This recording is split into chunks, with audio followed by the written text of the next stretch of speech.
Bonjour à tous, dans cette vidéo je vous propose de montrer qu'un complexe est réel. Évidemment c'est un complexe compliqué, c'est la puissance 201 de 4i pi sur 3. On va évidemment, là ça coule de source, utiliser la propriété d'un EIθ à la puissance n qui dit que quel que soit n entier naturel, EIθ puissance n c'est EI n fois θ. Donc ici on va aller très vite, on a donc 4 EI pi sur 3 à la puissance donc 201. Ça fait donc 4i fois 201 pi sur 3. L'objectif, c'est de montrer que ce nombre-là est réel. Alors un réel, avec les arguments, il y a une caractérisation qui est simple. Un nombre z est réel. Alors évidemment, si on parle d'argument, on va prendre un réel non nul. Donc z est un réel non nul. Ça équivaut tout simplement à avoir l'argument de z qui vaut soit 0, soit pi, qu'on peut mettre en deux phrases comme ici, ou qu'on peut résumer, mais on le fait de moins en moins, en une seule, en disant argument de z égale 0 modulo pi, c'est-à-dire qu'on procède par des demi-tours.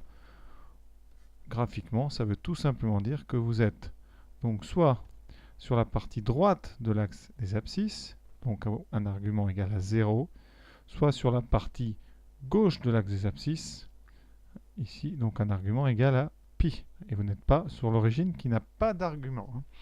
La fixe de l'origine et le nombre 0, on a toujours dit l'argument de 0, ça n'existe pas. Donc on a juste à montrer que l'argument de notre complexe, c'est soit 0, soit pi. Donc on va travailler 201 pi sur 3. Alors 201 pi sur 3. Donc on est sur des pi sur 3, c'est-à-dire qu'il faut les regrouper par 6. Donc on va chercher des multiples de 6 tout près de 201. Alors vous avez 180 déjà, on peut dire 180, c'est donc 180 pi sur 3, plus donc la différence 21 pi sur 3. Alors 180 sur 3, ça fait 60 fois pi. C'est pour ça qu'on a fait des paquets de 6, comme ça ici vous obtenez un multiple de 2 pi.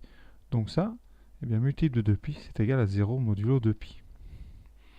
Et il vous reste 21 pi sur 3. 21 sur 3, ça fait 7, il reste donc 7 pi. Et 7 pi, c'est tout simplement égal à pi modulo 2 pi. Donc la somme, ici, c'est donc pi modulo 2 pi. Donc votre EI 201 pi sur 3, il vaut EI pi. D'accord?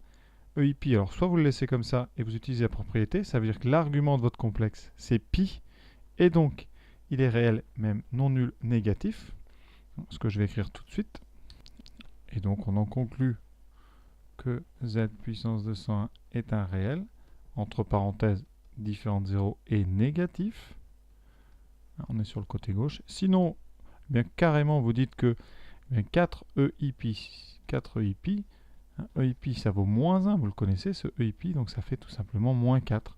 Moins 4, eh bien c'est bien un réel. Il est bien négatif, d'ailleurs, vous voyez, non nul, donc voilà. Donc deux façons de conclure, mais la principale chose qu'il faut retenir dans cette vidéo, c'est cette mise à la puissance 201 qui finalement est très simple. Ça veut dire que les puissances chez les complexes, c'est très simple à partir du moment où vous avez réussi à mettre sous forme exponentielle. Alors ici, l'exercice est assez simple puisqu'on vous donne directement la forme exponentielle. Voilà, on arrête là. Je vous souhaite une bonne fin de journée. À bientôt.